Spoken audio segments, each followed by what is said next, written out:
안녕하세요. 결혼 11년 차 9살 아이 한 명을 키우고 있는 40대 주부입니다.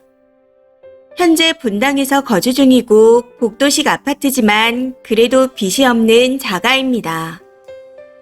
시댁가는 시부모님과 시누이가 시집살이 한 번 없이 잘해주셔서 늘 감사하게 지내고 있는 상태였고요. 시누이 부부는 저희보다 1년 먼저 결혼했고 단독 주택에서 살다가 작년 말에 새로운 주택을 지어 이사를 한 상태입니다. 기존 주택을 담보로 대출받아 새로운 주택을 지어 올렸다 들었고요. 그거야 기존 주택을 처분해서 갚으면 되는 거라 생각했고 무엇보다 집을 지으면서 대출 없이 할 수 있냐는 생각에 그러려니 했습니다. 그런데 시누이가 몇 년 전 부동산 시장이 한창 좋을 때 제일 좋다는 학군지에 분양을 받았습니다. 문제는 분양받은 집이 아파트가 아닌 주거용 오피스텔이라는 거죠. 그걸 2채나 받아놨더라고요. 다음 달에 잔금을 치러야 하나 본데 아시다시피 요즘 부동산 거래가 없는 상황이라 그런지 마피를 붙여놔도 팔리지 않는다고 합니다. 오피스텔 계약금도 2채 다 대출받아 계약을 해놓은 걸로 알고 있습니다. 아무래도 신혼부부가 할 수 있는 한 최대로 대출을 땡겨서 유지를 하고 있는 중이었던 것 같아요. 입주할 때가 되면 제일 좋은 학군지라 전세건 월세건 분양금은 처리가 될 거라 문제될 게 없다고 생각을 했던 것 같습니다. 당시 상황이 정말 그러기도 했었고요. 그런데 지금은 마이너스를 해도 안 나간다고 합니다. 당장 다음 달에 잔금을 치러야 하는데 그래서 1월부터 저희 부부에게 주택담보대출을 받아 돈을 빌려달라고 하더라고요. 그 이야기를 듣고 남편한테 있는 잔고를 털어서 빌려주는 것도 아니고 집을 담보로 대출받아 해달라는 건 아닌 것 같아 하고 말했습니다. 그랬더니 다행히 남편도 동의를 하더군요. 매매도 언제 될지 모르는데 욕심버리고 금매로 내놔야지. 우리 상황도 여의치 않은데 무슨 대출이야. 딱 이렇게 말하면서요. 결국 남편이 시누이한테 우리도 상황 봐서 집을 갈아탈 생각이라 급하게 대출을 낼 수도 있어 힘들겠어 하며 거절했습니다. 중간에서 처신을 잘해줘서 정말 고맙더라고요. 아무튼 그렇게 거절을 하고 난 후 더는 신경 쓰지 않았고 남편도 저와 같은 마음이라고 철석같이 믿고 있었습니다. 그런데 지난주 금요일 밤에 술을 마시다가 갑자기 그냥 땡땡이한테 대출 받아서 빌려주자 하고 말하더라고요. 그동안 남편이 어떤 생각을 하고 있었는진 모르겠지만 제 입장에서는 아무런 예고나 낌새도 없이 갑자기 마음이 바뀐 거라는 생각에 너무 어이가 없었습니다. 거기다 지금 저희 집 사정이 정말 좋지 않습니다. 남편이 다음 달에 회사 사정으로 퇴사를 할 예정이거든요. 그래서 저희도 빠듯한 상황이에요. 이런 상황에서 본인이 회사를 그만두게 되면 대출이 힘들 수도 있으니 지금 받아야 한다는 말을 하는데 정말 너무 화가 나더라고요. 회사 사정으로 일을 그만두게 되는 거라 남편의 잘못이 아니라는 생각에 별말 하지 않았습니다. 그리고 평생 직장이 아니라 생각했기에 오히려 잘됐다. 한 살이라도 젊을 때 뭐라도 배워서 해보자. 둘이 같이 할 수 있는 걸로 찾아보자. 하면서 여기저기 알아보는 중이었습니다. 단 일도 눈치 주지 않았었고 시어머니한테도 걱정하는 일은 없을 거다. 속 썩어서 병 생길까 겁나니 절대 걱정 마셔라. 뭐든지 해서 먹고 살겠다.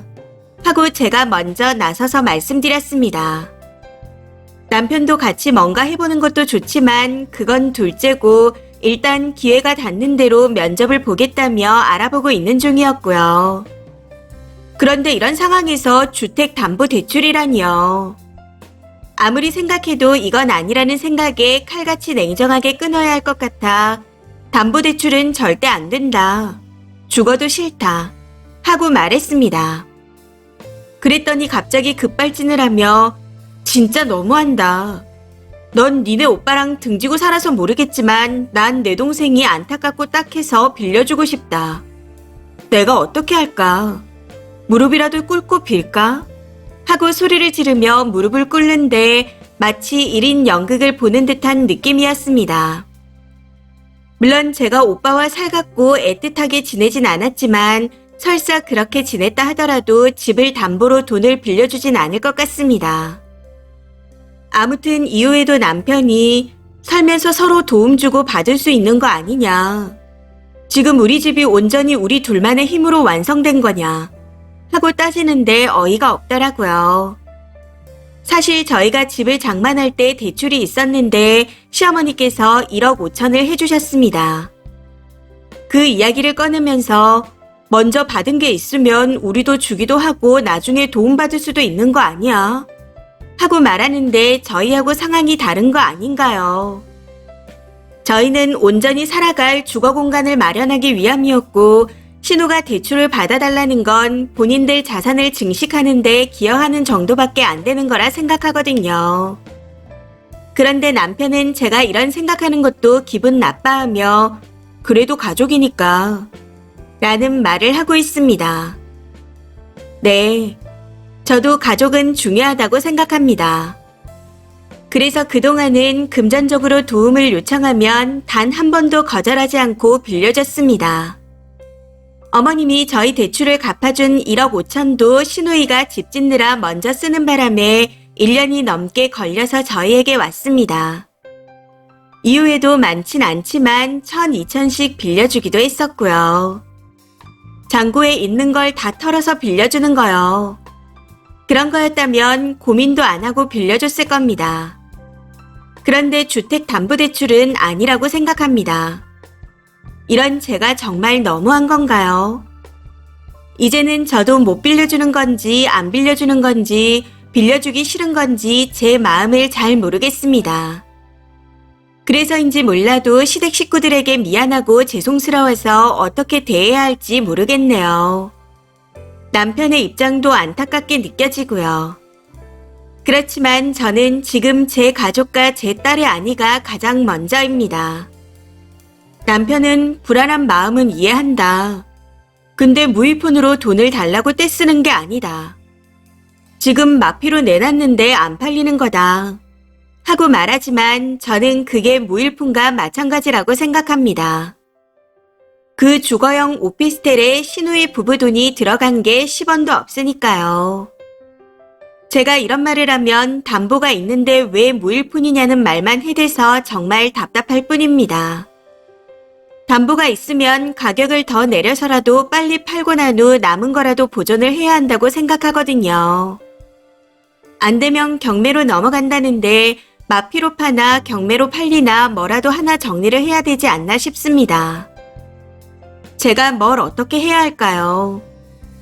저는 부부싸움을 하더라도 저희 세 식구 일로 싸우고 싶지 시댁 일로 싸우고 싶지 않습니다. 해서 지금 상황이 너무 불편하고 싫지만 주택을 담보로 해서 빌려주는 건 더더욱 싫어서 절대 안 된다고 못을 박아둔 상태입니다. 남편은 현재까지도 계속해서 저한테 너무하다고 하는데 제가 정말 너무한가요? 댓글 부탁드립니다. 댓글입니다. 첫 번째, 회사도 그만두고 당장 수입 없이 세 식구가 살아야 하는데 재산 욕심에 덜컥 부동산을 사들인 신혼애를 대출받아 도와준다고요. 볼 빠진 병신이네요. 주제 파악 좀 하라고 하세요.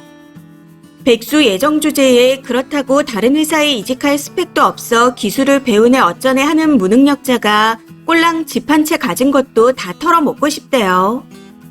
신혼애만 봐도 억적같이 자기 자산 불리다가 브레이크가 걸린 거지 망한 게 아니잖아요. 다 부자 되려고 아둥바둥 하는데 진짜 한심 그 자체네요.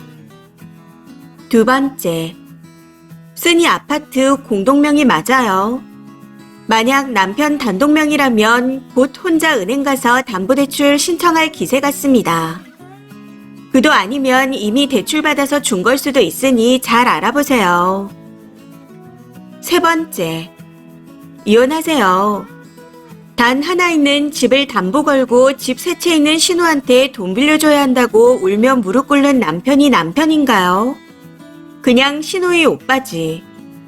이런 놈을 믿고 앞으로 50년을 살 수 있겠나요? 네 번째. 당장 집 등기부터 떼봐요. 이미 대출해서 줘놓고 술 마시고 저러는 건지도 모릅니다. 실직해서 앞으로 살 길이 막막한데 어쩌자고 저런 개소리를 한대요. 신우는 잘못돼도 세 채 중에 두 채를 날리는 거지만 쓴이네는 하나 있는 집을 날리는 건데 혹시 신우 집에 들어가서 살자는 거래요. 다섯 번째. 재산 반반 나눠 갖고 이혼해 줄 테니 네 돈에서 빌려주라고 하세요. 아이 양육비나 잘 내놓으라 하시고 안 줄 인간이면 남편한테 키우라고 하세요. 간이 배 밖으로 나오고 호강에 겨워 요강에 응가를 싸고 있네요.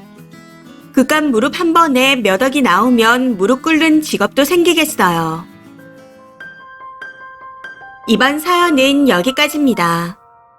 시청해주셔서 감사합니다.